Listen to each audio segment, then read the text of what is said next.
நமச்சிவாயம். ஜெய் வாராகி.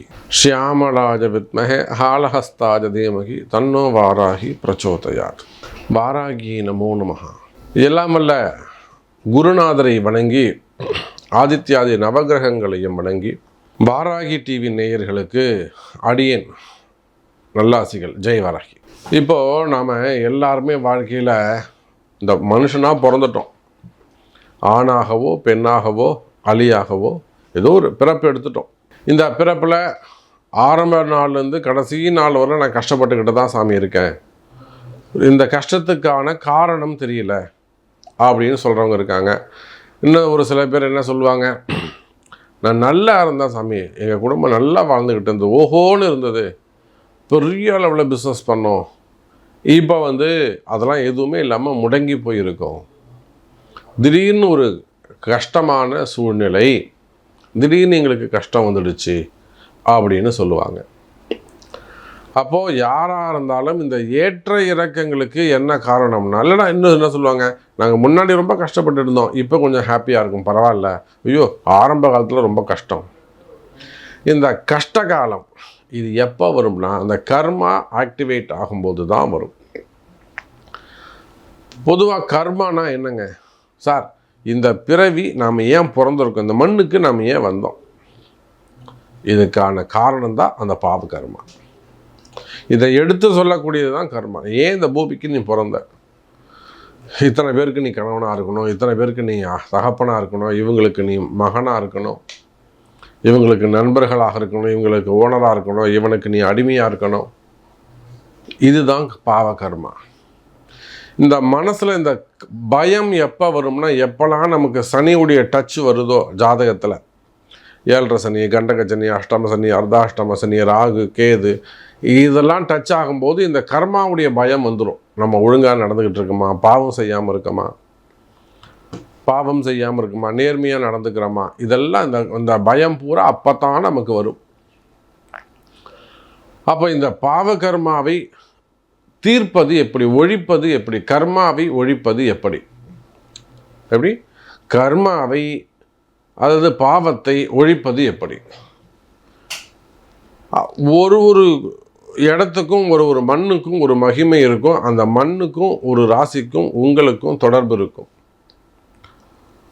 குறிப்பாக ஒரு 40 வயசாகுது, இல்லை 50 வயசாகுது, இல்லை அதுக்கு மேலே ஒரு ஏஜ்டு பர்சன்ஸ், 60 வயசு, 70 வயசு, 80 வயசு, வயசு ஆக ஆகத்தான் அவங்களுக்கு அனுபவமும் பயமும் கூடும். நான் நிறைய சாதிச்சிட்டேன் சாமி, ஆனால் இப்போ எனக்கு ஒரு ஃபியர்னஸ் இருக்குது, சாகர காலத்தில் சங்கரான்ற மாதிரி இப்போ தான் எனக்கு அந்த ஃபியர்னஸ் வருது. நான் இதெல்லாம் கோவிலுக்கே போனதில்லை, விதண்டாவாதம் பேசினவங்க கூட வழிபாடு செய்கிறது உண்டு. அப்போது உங்கள் ராசிக்கு நீங்கள் போக வேண்டிய கோவில் எது, உங்கள் பாவம் தீர நீங்கள் போக வேண்டிய ஆலயம் எது, போக வேண்டிய மிதிக்க வேண்டிய மண், வணங்க வேண்டிய தெய்வம், செய்ய வேண்டிய பரிகாரம், இதை நம்ம ஃபுல்லாக ப்ரீஃபாக பார்க்கலாம் பாருங்கள். சிம்ம ராசி. சிம்ம ராசின்னு எடுத்துக்கிட்டிங்கன்னா காலபுருஷனுக்கு 5வது வீடு, சூரிய பெருமான் ஆட்சி வீடு, சூரியன் ஆட்சி பெறும் வீடு, ஏன்னா அவருடைய சொந்த வீடு, ஆட்சி பலம் பெறுகின்ற வீடு. சரி, சூரியனுக்கு அது ஆட்சி வீடு, ரைட், இருக்கட்டும். அப்புறம்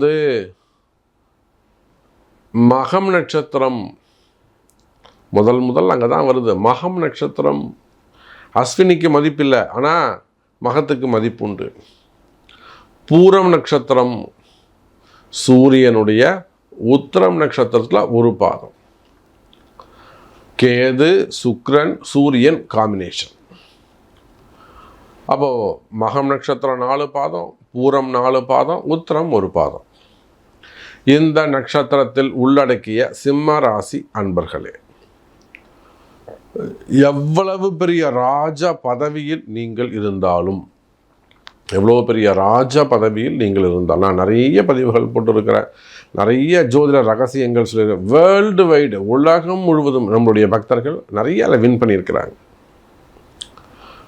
அப்போ இந்த சிம்ம ராசி அன்பர்கள் வணங்க வேண்டிய தெய்வம் சிவபெருமான். ஏங்க சூரியன் ஆத்மகாரகன், கேது ஞானகாரகன், சுக்கிரன் யோககாரகன். அதிர்ஷ்ட யோகம்னா சுக்கிரன் தான் சொல்லணும். நம்ம போகம்னா ராகுவை சொல்லணும். சுகாதிபதி அவர். அந்த சுகத்தை அனுபவிக்கிறார் இவர். சுகத்தை எதிர்பார்க்கக்கூடியவர், ஆசையை தூண்டக்கூடியவர் அவர். ஆசையை தூண்டி அனுபவிக்கக்கூடியவர் சுக்கிரன். புரியுதா? அப்போது இந்த சிம்ம ராசி அன்பர்கள் வணங்க வேண்டிய தெய்வம் சிவபெருமான். எந்த கோவிலுக்கு நீங்கள் போகணும், எந்த மண்ணை நீங்கள் மிதுக்கணும், உங்கள் ராசிக்கும் இந்த பிறப்புக்கும் உங்களுக்கும் எந்த மண்ணுக்கும் சம்பந்தம் இருக்குது. இந்த பிறந்துட்டேன் நான் வந்து டெக்சாஸில் பிறந்திருக்கிறேன். எங்கள் அப்பா அம்மா முன்னாடியே பிறந்துட்டாங்க. அல்லது நான் வெளியூரில் ஜெர்மனியில் பிறந்திருக்கிறேன், சிங்கப்பூரில் பிறந்திருக்கிறேன், அல்லது நான் கன்னியாகுமரியில் பிறந்திருக்கிறேன், அல்லது நான் வந்து ஹைதராபாத்தில் பிறந்தேன், நான் மும்பையில் பிறந்தேன், புனேயில் பிறந்தேன். நான் அந்த மண்ணுக்கும் எனக்கு ஒரு சம்பந்தம் இருக்குது. எனக்கு ஒரு நாள் கனவுல வந்தது. இதெல்லாம் கனவுல வரும். அப்போ நீங்கள் சிம்ம ராசி என்பவர்களை நீங்கள் வணங்க வேண்டிய தெய்வம் சிவபெருமான். போக வேண்டிய கோவில் இது திருமழபாடி. எழுதி வச்சுக்கோங்க. திருமழபாடி. நீங்கள் எவ்வளோ பெரிய ராஜாவாக இருந்தாலும், எவ்வளோ பெரிய சக்கரவர்த்தியாக இருந்தாலும், ஏன்னா எத்தனையோ அரசியல் நண்பர்கள், அமைச்சர் பெருமக்கள்லாம் கூட நம்மிடத்திலே வாராகிடத்திலே வந்து வெற்றி பெற்றிருக்கிறார்கள். எவ்வளோ வம்பு வழக்கில் வருவாங்க, கேசஸோடு வருவாங்க, பல சிக்கலில் வருவாங்க, பணங்காசு சம்மந்தப்பட்டதில் வருவாங்க. நாமளே அப்பாயின்மெண்ட் இல்லை, நாம் நேரம் அங்கே போவோம். எவ்வளோ பெரிய தலைவர்கள் எல்லாம் நம்ம பார்த்துருக்குறோம். அப்போ சிம்ம ராசி என்பர்களே, உங்கள் கஷ்டம் தீர ஜாதகத்தை இப்படி தாங்க பார்க்கணும். சும்மா குரு அங்கே இருக்கார், சூரியன் இங்கே இருக்காருன்னு சொல்லக்கூடாதுங்க. இவனை ஜெயிக்கிறதுக்கு நம்ம என்ன பண்ணணும்? அதுக்கு பேர் தான் ஜோசியர். அப்போ சிம்ம ராசி என்பது நீங்கள் வாழ்க்கையில் ஜெயித்திட, உங்களுடைய பாவங்கள் தீர அந்த திருமழப்பாடி கோவிலுக்கு போகணும். திருமழப்பாடி போயிட்டு அங்கே ஒரு அடுப்பை பற்ற வச்சு ஒரு 10 கிலோ 15 கிலோ தயிர் சாதம், சாம்பார் சாதம், சக்கரை பொங்கல் செய்து எல்லாருக்கும் அன்னதானம், ஒரு பேப்பர் பிளேட்டு பாக்குத்தட்டில் போட்டு ஒரு 100 பேருக்கு அன்னதானம் பண்ணுங்கள். வசதி வாய்ப்பு இருந்தால். என்ன மாதிரி ஒரு ஏழையாக இருக்கீங்க, ஒரு 2 கிலோ தயிர் சாதம் போட்டு தொண்டையில் போட்டு கொடுங்க. அன்னதானம் பண்ணணும், செய்யணும். அன்னதானம் கண்டிப்பாக செய்யணும். திருமணப்பாடியில் செய்யணும், பூந்துருத்திலையும் செய்யணும். திருப்பூந்துருத்தி யாருக்கு சொன்ன? ரிஷபராசிக்கு சொல்லியிருக்கிறேன். நீங்கள் போக வேண்டிய சிம்மராசி திருமழப்பாடி. அடுப்பை பற்ற வச்சு அழகாக ஜம்முன்னு செஞ்சு அன்னதானம் பண்ணுங்க. உங்களுக்கு என்ன உதவி வேணும் கேளுங்க. ஐயர் நம்ப வேணுமா? தரேன். இல்லை அங்கே சமைக்கணுமா? அதுக்கு ஏற்பாடு பண்ணி தரேன். இல்லை வெளியூரில் இருக்கிறீங்க, வெளி மாநிலங்களில் இருக்கீங்க, உங்களுக்கு ஃபுல் பூஜையை எடுத்து அதை வீடியோ கிளிப்பிங் கூட அனுப்புவா, நம்பிக்கையாக செஞ்சு தரணுமா? செஞ்சு கொடுக்குறோம். உங்களுக்கு என்ன உதவி வேண்டுமோ செய்து கொடுக்குறோம். ஒரு முறை நீங்கள் கண்டிப்பாக திருமழப்பாடி. என்னங்க அப்படி என்னங்க விசேஷம்? அப்படி என்ன விசேஷம்? நாங்கள் ஏன் அந்த கோவிலுக்கு போனோம்? சிம்மராசி என்பர்களே, அங்கே இருக்கக்கூடிய சிவபெருமான் நந்தி பெருமானுக்கு திருமணம் செய்த இடம். நந்திக்கு திருமணமான கோவில். நந்தி திருமணத்தை பார்த்தால் முந்தி திருமணம் நடக்கும். புரியுதா சுவாமி? திருமணம். அதோடு மட்டுமல்ல, நந்தியை தன்னுடைய மகனாக நினச்சி அப்பா அம்மாவாக இருந்து கல்யாணம் பண்ணி வைக்கிறார் அங்கே. அப்போ நம்மளையும் ஒரு மகனாக நினைத்து அப்பாவாக நினச்சி நீங்கள் போனீங்கன்னா அவங்க பிள்ளையாக நீங்கள் உங்களை காப்பாற்றுவார். என் புள்ள வந்திருக்கான்டா, புள்ள கஷ்டப்படுது, அவனை காப்பாற்று அப்படின்னு சிவபெருமான் உங்களை காப்பாற்றுவாரான். சிம்மராசி என்பர்களே, போக உங்களுக்கு எல்லா கஷ்டம், எப்பேற்பட்ட கஷ்டமாக இருந்தாலும் திருமழப்பாடி எங்கே இருக்குது? சும்மா ஃபோன் போட்டு எங்கே இருக்குது சார் அப்படின்லாம் கேட்காதீங்க. யூஸ்ஃபுல்லான கொஸ்டின்ஸ் கேளுங்க. உங்களுக்கு ஹெல்ப் வேணும், அந்த பரிகாரம் செஞ்சு கொடுக்கணும்னா செஞ்சு கொடுக்குறோம். அதை விட்டு அன்வான்டாக தயவு செஞ்சு டைமை வேஸ்ட்டு பண்ணாதீங்க. நிறைய ஃபோன் கால்ஸ் வருது. அரியலூர்லேருந்து திருவையாறு போகிற வழியில் கீழ்ப்பழுவூர் பக்கத்தில் இந்த திருமழப்பாடி இருக்குது. அரியலூர் பக்கத்தில் இருக்குது. இப்போது என்றைக்கு போனோம்? உங்கள் ஜென்ம நட்சத்திரம். நீங்கள் பூரம்னா அன்றைக்கி போகணும், நீங்கள் மகம்னா அன்றைக்கி போகணும், நீங்கள் உத்தரம்னா அன்றைக்கி போகணும். உங்கள் ஜென்ம நட்சத்திரத்தில் போகலாம், அல்லது திரையோதசி பிரதோஷ தினத்தில் போகலாம், நவமியில் போகலாம். அப்படி இல்லைன்னா நீங்கள் பிறந்த கிழமையில் போகலாம். நான் சனிக்கிழமை பிறந்திருக்கேன் சாமி, நான் செவ்வாய்க்கிழமை பிறந்தேன், பிறந்த கிழமையில் போகலாம். இதுதான் அந்த அதிர்ஷ்ட ரகசியம். இப்போ உங்களுக்கான பரிகாரம். அப்போ செய்ய வேண்டிய பரிகாரம் என்னங்க செய்யணும் சார்? நீங்கள் எந்த ராசியாக இருந்தாலும், எந்த கோவில் போனாலும், அந்த கோவில் ஐயருடைய நம்பரை முன்னாடியே வாங்கி வச்சுக்கோங்க. ஏன்னு கேட்டிங்கன்னா, சிலதெல்லாம் கிராமத்து கோவிலாக இருக்கும்.